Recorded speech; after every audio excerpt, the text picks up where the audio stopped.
Elle entra dans la salle de bal comme si elle n'y avait pas sa place. Et pourtant, d'une manière ou d'une autre, tous les regards se tournèrent vers elle. Sa robe de soie noire chatoyait sous les lustres dorés, calme, posée, puissante. Mais quand il se retourna, son sourire se figea en pleine phrase. Il y eut une lueur de reconnaissance, puis de l'incrédulité.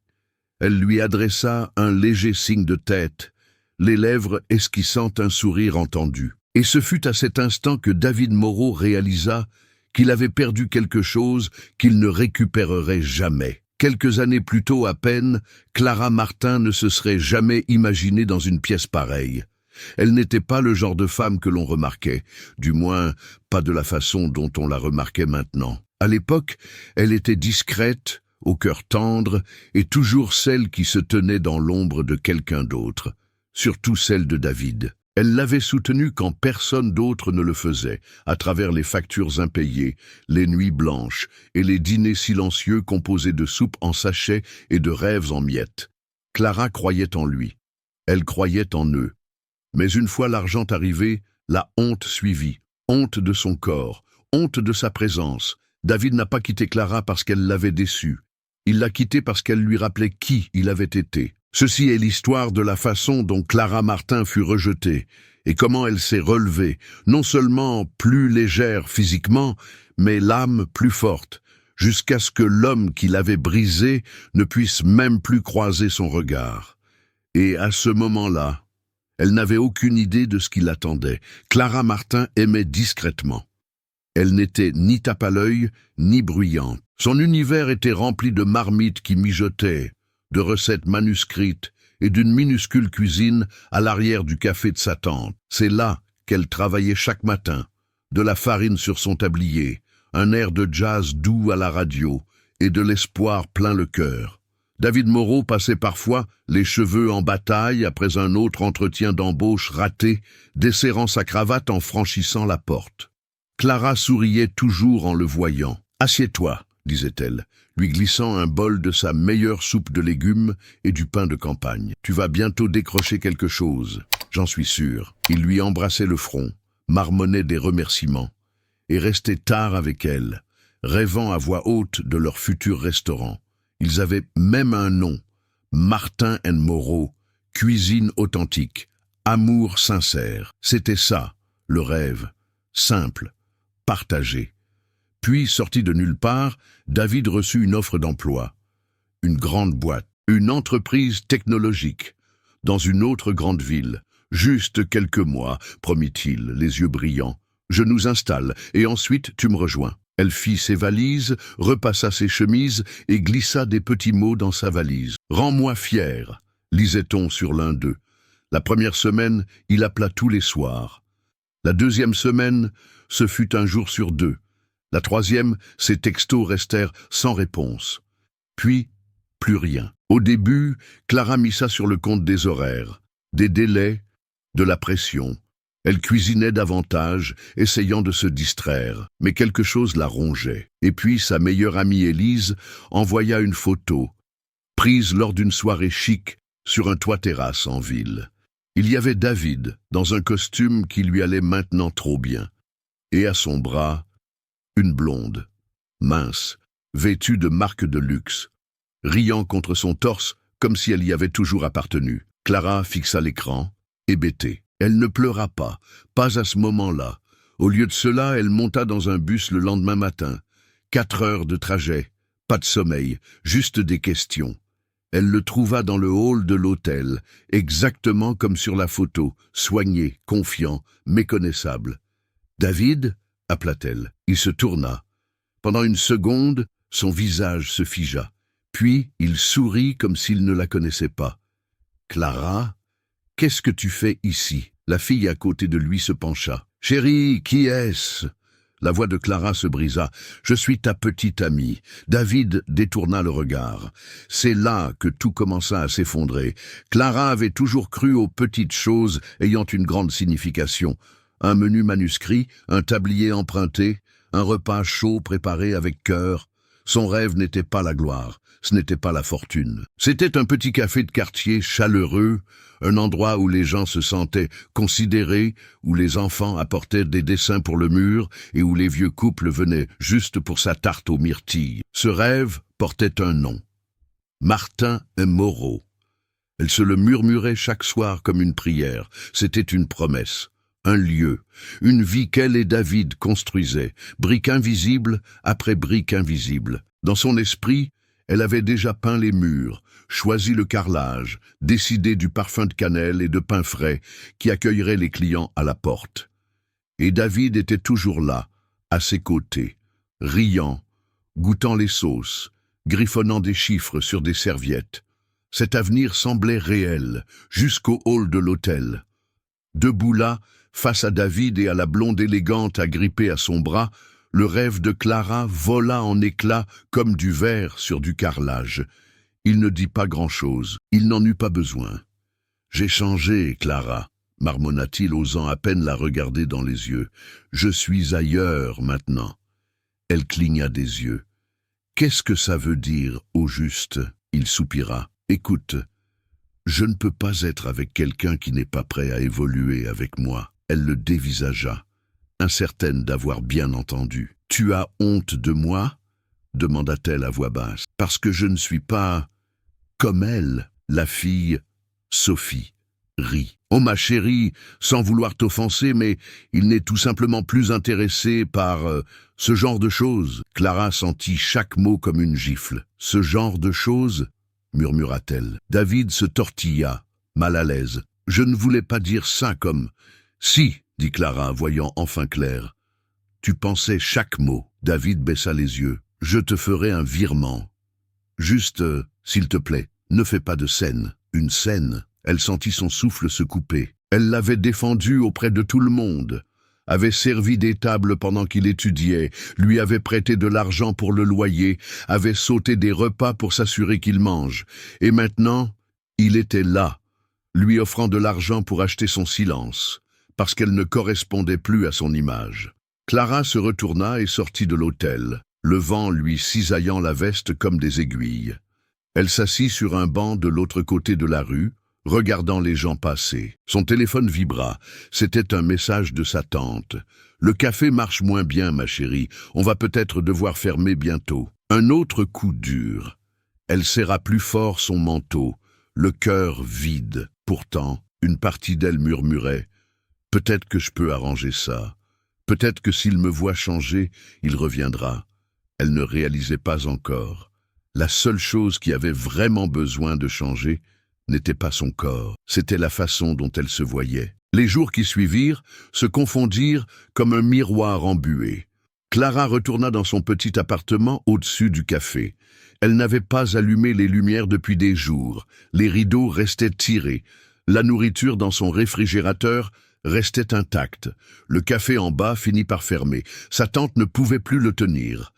Clara perdit son emploi, puis l'électricité, puis l'appartement. Elle fit 2 sacs de voyage et partit sans se retourner.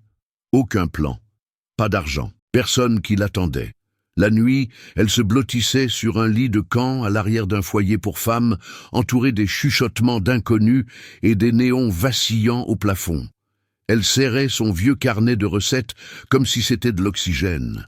Des pages usées, tachées de vanille et de graisse. L'écriture de sa grand-mère la fixait. La bonne nourriture guérit, mais d'abord, tu dois laisser le feu brûler. Mais Clara ne se sentait pas guérie. Elle se sentait vide. Il y eut des moments où elle se tenait devant le miroir de la salle de bain et ne reconnaissait pas le visage qui la regardait. Ses yeux avaient perdu leur éclat. Sa peau paraissait pâle, tirée par l'épuisement. Et le poids qu'elle portait n'était pas seulement sur son corps, il était partout. Les gens la croisaient dans la rue comme si elle n'existait pas. Elle essaya de postuler à des emplois. Serveuse, cuisine. Mais personne n'embauchait quelqu'un qui avait l'air de ne pas avoir dormi depuis des semaines, parce que c'était le cas. Puis, un soir froid, alors qu'elle était assise devant la bibliothèque pour le Wi-Fi gratuit, faisant défiler des offres d'emploi avec des doigts gourds, une voix familière l'appela. Clara, elle leva les yeux, clignant des paupières face au soleil couchant. Un homme grand, vêtu d'un manteau gris, se tenait à quelques mètres. Forte carrure, boucles désordonnées. « Yodou, Michel » murmura-t-elle. Il s'approcha, souriant avec une reconnaissance prudente. « Clara Martin, du lycée. Mon Dieu, ça fait quoi, 10 ans ?» Elle tenta un sourire forcé. « Tu as l'air différent, toi aussi, » dit-il doucement, mais sans pitié. Ils parlèrent pendant 1 heure sur les marches de la bibliothèque. Michel était maintenant chef cuisinier, réputé apparemment, propriétaire d'un restaurant à l'autre bout de la ville. Il sortait juste d'une réunion quand il l'avait vue. Quand elle admit finalement qu'elle n'avait nulle part où aller, il ne broncha pas. « Tu resteras avec moi », dit-il simplement. Clara secoua la tête. « Je ne veux pas de charité. »« Ce n'est pas de la charité, » répliqua-t-il. « C'est un dîner, et un lit chaud, et quelqu'un à qui parler qui se souvient de l'odeur de la tarte aux pommes de ta grand-mère. » Sa gorge se serra. L'appartement de Michel était lumineux, propre, rempli de livres de cuisine et de plants de basilic sur le rebord de la fenêtre. Il lui tendit une couverture et ne demanda rien d'autre. Cette nuit-là, Clara fixa le plafond dans la chambre d'amis d'un inconnu, se demandant comment sa vie avait pu dérailler à ce point de ce qu'elle imaginait. Et bien qu'elle ne le dît pas à voix haute, une partie d'elle murmurait « Personne ne voudra jamais de moi tel que je suis ». Le lendemain matin, elle se réveilla à l'odeur du romarin et du citron. Michel avait préparé le petit déjeuner. « Tu aimes toujours tes œufs au plat avec le jaune coulant ?» demanda-t-il depuis la cuisinière. Elle acquiesça. « Comment t'en souviens-tu » Il sourit. « Parce que tu m'en as fait 1 fois, après que je me sois fait larguer avant le bal de fin d'année du lycée. Tu avais dit « Les œufs ne guérissent pas les chagrins d'amour, mais ça aide. » Elle laissa échapper un petit rire. Son premier depuis des semaines. Plus tard dans l'après-midi, en aidant Michel à organiser des livres de cuisine, elle sortit un vieux journal coincé entre eux. Sur la couverture, on pouvait lire « La cuisine guérisseuse ». À l'intérieur, il y avait des recettes. Mais pas seulement des repas, des tisanes, des aliments anti-inflammatoires, des cures détox naturelles, des notes manuscrites, des pages cornées. Il avait appartenu à la mère de Michel. Elle aussi avait des problèmes de poids, expliqua-t-il. Ce livre a tout changé pour elle. Clara fixa la reliure usée. « Elle a vraiment réussi ?» demanda-t-elle. Il hocha la tête. « Petit à petit, pas pour quelqu'un d'autre, juste pour elle-même. » Pour la première fois depuis longtemps, quelque chose scintilla en Clara. Pas de la rage, pas de la vengeance, pas un désir ardent pour David, mais la plus infime étincelle de vouloir se sentir à nouveau elle-même. Et vous? Vous êtes-vous déjà senti invisible, comme si personne ne vous verrait plus jamais vraiment? Si oui, partagez-le dans les commentaires. Parfois, votre histoire est peut-être exactement ce dont quelqu'un d'autre a besoin pour se sentir un peu moins seul. Clara ne décida pas de changer du jour au lendemain. Il n'y eut pas de moment dramatique devant un miroir, pas de larmes sur le sol, pas de musique de film grandiloquente en arrière-plan. Cela commença par une tasse de tisane. Michel la prépara le lendemain matin. Un mélange de curcuma, de gingembre et de citron tiré du vieux livre de recettes de sa mère. Clara fronça le nez à l'odeur. « Ça sent la terre », marmonna-t-elle. « Prends 3 gorgées », sourit-il. « Ensuite, décide », elle le fit. C'était terreux, amer, étrangement réconfortant. Plus tard, pendant que Michel préparait les ingrédients pour le menu du soir, Clara était assise au comptoir, feuilletant « La cuisine guérisseuse ». Les pages étaient froissées, écrites avec soin. Mais ce qui la frappa le plus, ce furent les notes en marge. « Je me suis senti mieux aujourd'hui. Je n'ai pas mangé pour me sentir moins seul. J'ai toujours peur, mais j'essaie. » Ce n'était pas seulement des recettes. C'étaient des morceaux de la bataille de quelqu'un pour se sentir à nouveau entier. Cette nuit-là, Clara se tenait dans la salle de bain des invités, fixant son reflet, non pas avec dégoût cette fois, mais avec curiosité. Elle posa une main sur son ventre. Il était doux, rond, familier. Mais pour la première fois, elle ne grimaça pas. Elle murmura au miroir, sans trop savoir pourquoi, Je veux me sentir légère, pas seulement dans mon corps, mais dans ma vie. Le lendemain matin, elle demanda à Michel s'il l'aiderait à suivre le livre. Il ne réagit ni avec surprise ni avec excitation. Il hocha simplement la tête. Bien sûr, il ne la poussa pas, ne fixa pas d'attente. Ils commencèrent par des changements simples, une marche matinale. Remplacer les sauces lourdes par des herbes fraîches, boire de l'eau avant le café, respirer plus lentement avant les repas. Clara continua à lire, elle continua à siroter, et lentement, elle continua à être là pour elle-même. Ce ne fut pas facile. Il y eut des jours où elle ne voulait pas sortir du lit. Mais la honte commençait à se défaire, non pas parce que le poids avait disparu, mais parce qu'elle apprenait à cesser de haïr la personne en dessous. Elle ne savait pas où cela l'amènerait, mais pour la première fois depuis longtemps, elle voulait essayer. Clara commença par les matins. Au début, elle marchait simplement, 10 minutes, puis 15. Pas d'écouteurs, juste le bruit du gravier sous ses baskets et le souffle dans sa poitrine. Elle arrêta de sauter des repas. Elle réapprit à manger lentement, à vraiment goûter la nourriture, pas à l'engloutir comme une excuse. Michel lui montra comment donner aux légumes rôtis un goût de réconfort, comment les lentilles pouvaient ressembler à de l'amour dans un bol. Chaque semaine, ils essayaient quelque chose de nouveau. Un plat de la cuisine guérisseuse. Clara tenait un petit journal de ce que chacun lui faisait ressentir. Soupe d'épinards et de gingembre apaisante. Eau de concombre et de menthe rafraîchissante. Pancakes à l'avoine avec du beurre d'amande, je me sentais chez moi. Et lentement, son corps commença à changer. Mais plus important encore, son esprit aussi. Elle commença à mieux dormir. Elle riait davantage, de vrais rires, pas des rires polis. Un soir, elle dansa même dans le salon pendant que Michel cuisinait, ses pieds nus glissant sur le carrelage. « Ça, dit-il, c'est la Clara dont je me souviens. » Elle rougit. « Je ne me souviens pas avoir jamais dansé. » Il sourit. « C'est parce que tu prenais toujours soin de tout le monde. » Maintenant, elle apprenait à prendre soin d'elle-même. Elle mit même à jour son CV et commença à aider au restaurant de Michel pendant les heures de déjeuner, coupant, organisant, expérimentant avec les tisanes. Pour la première fois depuis une éternité, elle ne se sentait pas invisible. Mais le progrès n'efface pas la peur. Il lui donne juste une place plus discrète à table. Certaines nuits, Clara restait éveillée à fixer le plafond, se demandant si tout cela était temporaire. Et si elle reprenait tout? Et si Michel voyait son ancienne version et décidait qu'elle n'était pas suffisante? Un soir, après une longue journée en cuisine, elle se regarda dans le miroir, ses pommettes maintenant légèrement visibles, sa taille un peu plus définie.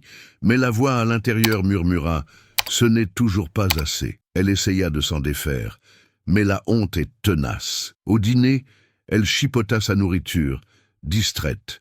Michel le remarqua. « Mauvaise journée ?»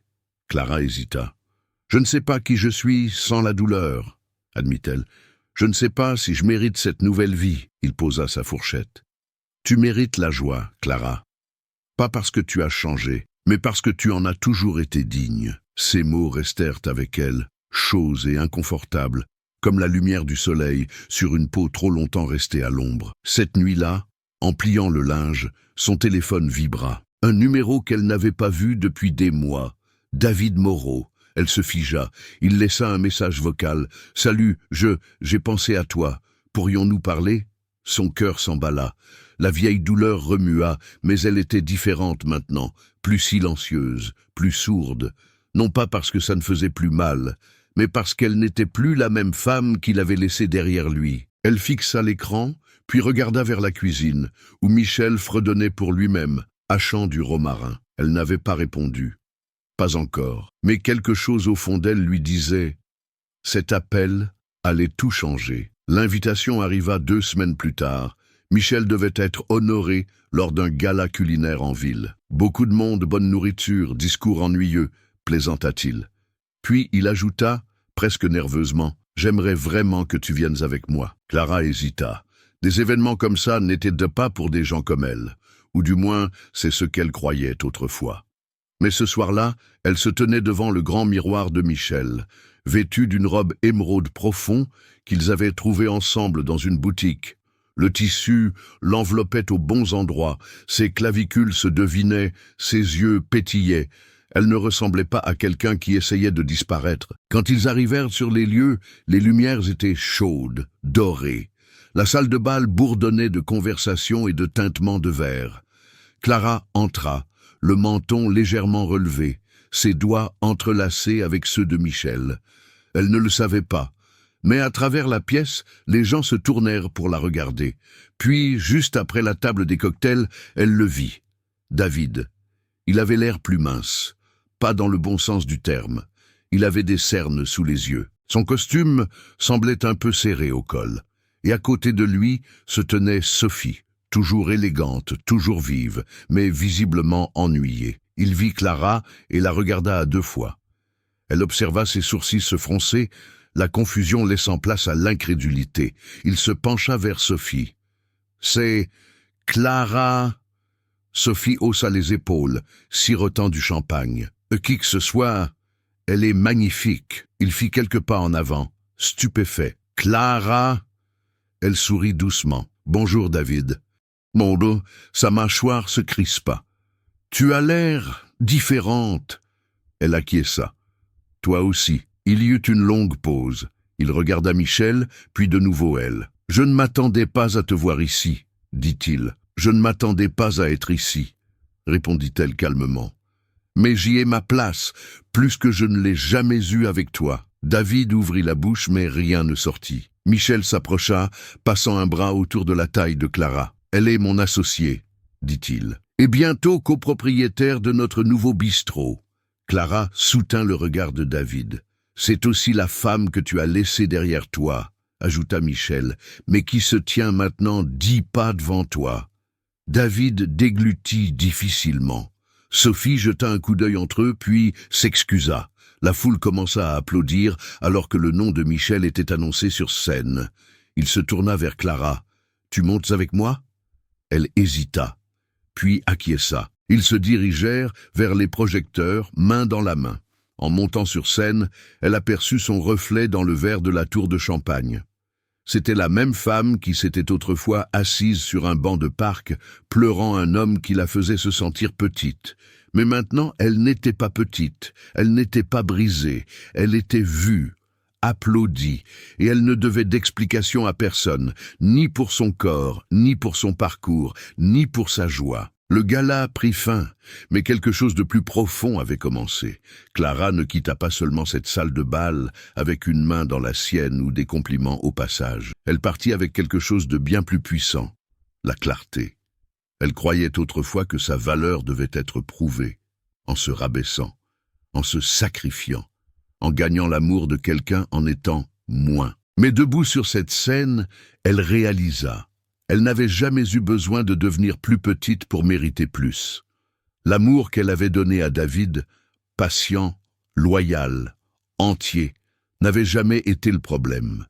Il n'était tout simplement pas prêt à le recevoir, et ce n'était pas son échec, c'était sa limite. Avec Michel, il ne s'agissait pas de la réparer, il s'agissait d'être témoin d'elle. Le rire, les cicatrices, l'entêtement, la gentillesse, tout cela. Aujourd'hui, Clara Martin est copropriétaire d'un petit restaurant appelé La Cuillère Verte. Leur slogan, vraie cuisine, vraies histoires. Elle apprend aux jeunes femmes à cuisiner, à prendre soin d'elles, à faire taire le bruit et à écouter à l'intérieur. Parce que la guérison n'est pas bruyante, elle est silencieuse, une tasse de tisane, une marche matinale, une profonde respiration avant de se dire « je suis assez, tel que je suis ». Et parfois, la vengeance la plus puissante est simplement de s'épanouir en paix. Peut-être avez-vous vécu quelque chose de similaire à Clara. Peut-être que quelqu'un a essayé d'éteindre votre lumière, de diminuer votre valeur ou de vous faire croire que vous deviez changer pour être aimé. Mais voici la vérité. Votre valeur n'a jamais été destinée à entrer dans la zone de confort de quelqu'un d'autre. Alors, dites-moi, quel a été votre tournant ? Ce moment où vous avez cessé d'essayer d'être assez pour quelqu'un d'autre et avez commencé à être tout pour vous-même, partagez-le dans les commentaires. parce que votre voix pourrait être celle que quelqu'un a besoin d'entendre ce soir. Et si cette histoire vous a touché, si vous croyez aux secondes chances, à la force tranquille et à la beauté de devenir, laissez un like. Abonnez-vous pour plus d'histoires comme celle-ci. Nous avons encore tant d'âmes à rencontrer et tant de cœurs à guérir.